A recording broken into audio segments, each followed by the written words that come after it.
Peuple de Dieu, enfants de Dieu, frères et sœurs en Jésus-Christ, je vous salue tous dans le Seigneur.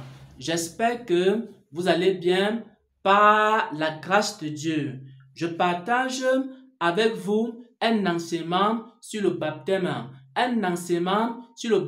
d'eau par immersion. Parce que le vrai baptême d'eau se fait par immersion. Après avoir confessé ses péchés, et maintenant, on invoque le nom du Seigneur Jésus-Christ afin que tes péchés soient effacés, soient pardonnés et que ton nom soit écrit dans le livre de vie. La question est de savoir qui est qualifié dans l'église pour baptiser par immersion. Et le Seigneur m'a fait comprendre qu'il y a 3 catégories de personnes qui sont qualifiées pour baptiser par immersion. Et avant de partager cette révélation, avant de partager cette étude biblique, j'aimerais que nous puissions prier. Seigneur, notre Dieu, Seigneur, notre Roi, c'est toi le Dieu qui révèle les mystères, les choses cachées, Seigneur. Papa, merci d'avoir révélé cela à ton peuple, d'avoir révélé cela à tes enfants. Papa, je prie que tous ceux qui écoutent, que leur cœur soit disposé pour recevoir ta parole, afin que cette parole puisse porter du fruit dans leur vie et dans les assemblées chrétiennes. Au nom de Jésus-Christ, nous avons prié. Bien-aimés, il y a 3 catégories de personnes qui sont habilitées ou alors qui sont autorisées à baptiser par immersion. Et on va lire 3 versets bibliques parce que dans chaque verset biblique, il y a une catégorie de personnes. La première catégorie des personnes, ce sont des apôtres, ce sont des envoyés de Dieu, ce sont des personnes que Dieu a envoyées comme ministres de l'évangile pour aller prêcher l'évangile dans les nations. Ça, c'est la première catégorie qui est autorisée à baptiser. Ce sont les ministères de l'évangile. Matthieu 28, au verset 19 jusqu'au verset 20, il est écrit: allez, faites de toutes les nations des disciples, baptisez-les, baptisez-les. Ici, notre Seigneur Jésus est en train de donner l'ordre, de donner la qualification à ses apôtres de baptiser. Parce que cet ordre-ci qui est écrit dans Matthieu 28, à partir du verset 19 au verset 20, c'est un ordre qui s'adresse aux 11 apôtres. Parce qu'il y avait 12 apôtres et Judas a trahi Jésus. Et après avoir trahi Jésus, il restait 11 apôtres.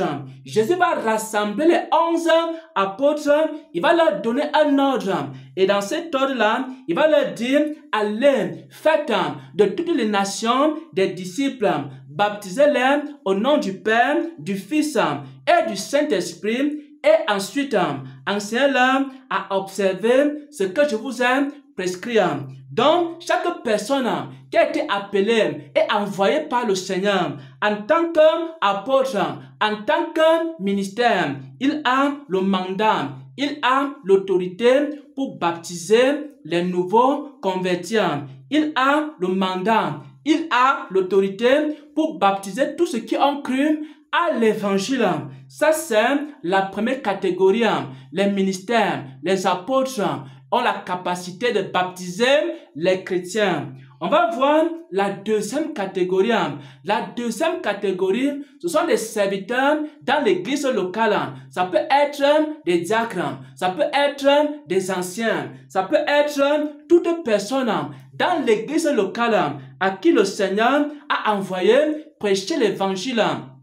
Que ce soit dans les villes, que ce soit au quartier, cette personne-là aussi a le mandat de baptiser par immersion. On va voir cela dans Actes chapitre 8 au verset 38. Philippe et l'eunuque descendirent tous les deux dans l'eau et Philippe baptisa l'eunuque. Ça, c'est l'histoire de Philippe qui baptisa l'eunuque éthiopien. Mais Philippe n'était pas un ministre de l'évangile. Mais Philippe n'était pas un apôtre.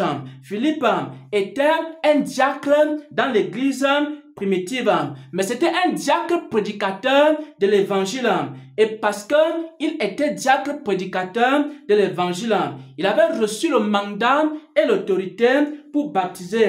Donc, la deuxième catégorie de personnes, c'est chaque serviteur dans l'église locale qui prêche l'évangile, qui a aussi le mandat de baptiser par immersion. On a l'exemple de Philippe, qui était un diacre dans l'église primitive. On va voir maintenant la troisième catégorie. Il s'agit ici du baptême par immersion, par révélation. C'est-à-dire, tu peux ne pas être apôtre.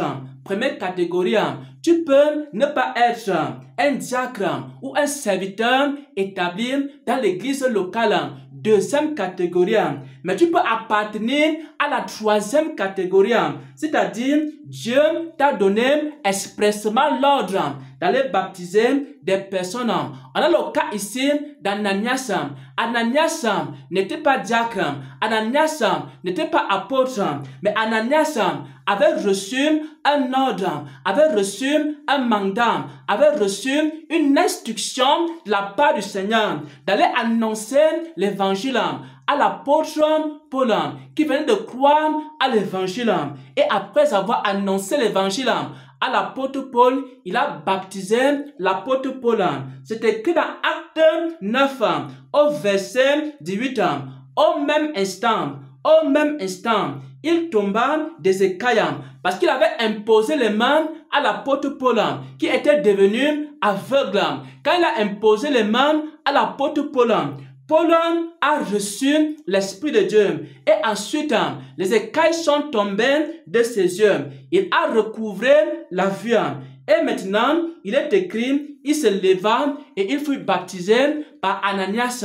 Ananias avait donc reçu une révélation et un ordre, une instruction de faire de l'apôtre Paul un disciple de Christ. Et c'est ainsi qu'il a baptisé l'apôtre Paul. Toute personne ayant reçu une révélation d'aller baptiser, elle est qualifiée pour baptiser. Même si tu n'es pas diacre, même si tu n'es pas apôtre, mais si Dieu te donne l'ordre de baptiser, alors il faut baptiser des personnes.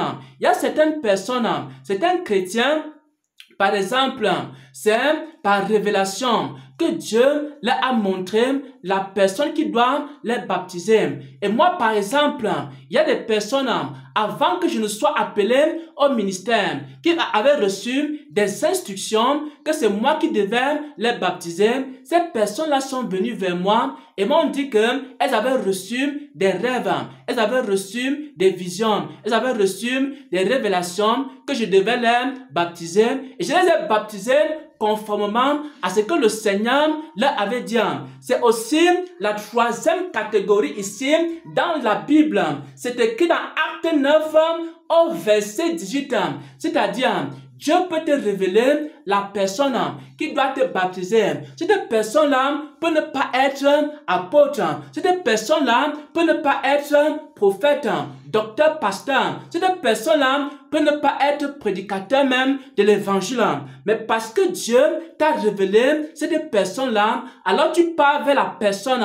Et maintenant, la personne va te baptiser. Et aussi, Dieu peut donner un ordre à un chrétien dans l'église primitive de baptiser de nouveaux convertis, comme il a donné cet ordre à Ananias. Merci Seigneur pour cette parole de vie. Merci Seigneur pour cet enseignement qui édifie ton peuple, parce que tu nous enseignes aujourd'hui qu'il y a trois catégories de personnes qui peuvent recevoir ou alors qui peuvent aider les autres à recevoir le baptême par immersion, le baptême d'eau par immersion, La première catégorie, ce sont les apôtres. La deuxième catégorie, ce sont des serviteurs de Dieu dans l'église locale qui prêchent l'évangile, qui ont été envoyés prêcher l'évangile. Et la troisième catégorie, c'est toute personne à qui Dieu a donné l'ordre de baptiser. Alors, cette personne-là est qualifiée pour baptiser par immersion. On a le cas d'Ananias. Au nom de Jésus-Christ, nous avons partagé cette parole. Nous avons partagé cette vérité. Amen, amen, amen.